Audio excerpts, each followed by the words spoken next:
Պուրիտանները, ամենօրյա ընթերցանություն, Ջոն Ֆլավել, օր մայիսի 26։ Տերը պահում է նրա ամեն ոսկորները, որ նրանցից ոչ մեկն էլ չկոտրվեն։ Սաղմոս 34-րդ գլուխ 20-րդ խոսք։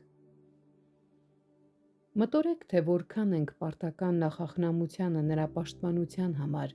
որի շնորհիվ մեր կյանքը երկարաձգվել է մինչ օրս, բոլոր օրհնություններով ու հարմարավետություններով, որոնք ուղեկցում են դրան։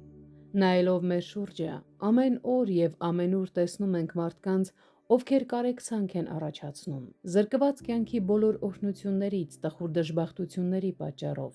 մինչդեռ նախախնամությունը ուշադիր հսկում է մեզ։ Միթե մեր մարմնի գեղեցիկ ու ներդաշնակ կառուցվածքը չի մնացել անվնաս, միթե մեր անդամները այլանդակվել կամ դարձել են տառապանքի աղբյուր, կամ թե մեր մարմնի որևէ մասը զրկվել է իր օգտակարությունից։ Ինչու՞։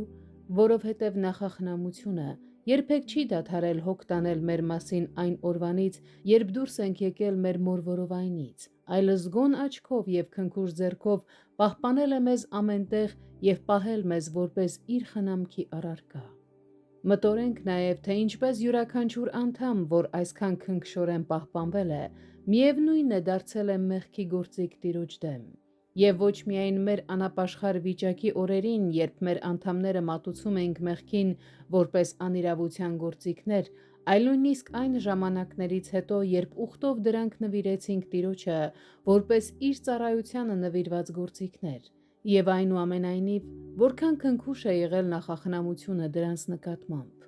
Հաճախ մղել ենք նրան, որ մեզ պատժի մեր յուրաքանչյուր մասում և դատապարտության ցավ դնի յուրաքանչյուր անդամի վրա, որը ծառայել է բարոյական չարին, սակայն նա շարունակել է համբերությամբ ու ողորմությամբ պահպանել մեզ։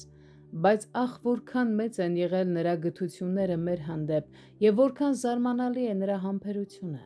Մտորենք, թե որն է նախախնամության նպատակը այն ամբողջ քնքուշ հոգատարության մեջ, որ այն ցույց է տվել մեր նկատմամբ։ Ինչու այն այսքան ջանասիրաբար պահպանում մեզ և թույլ չի տալիս, որ չարիք պատահի մեզ։ Միթե այն բանի համար չէ, որ մենք մեր մարմինը նվիրենք Աստծուն և ուրախությամբ նվիրվենք այն ծառայությանը, որին նա կանչել է մեզ։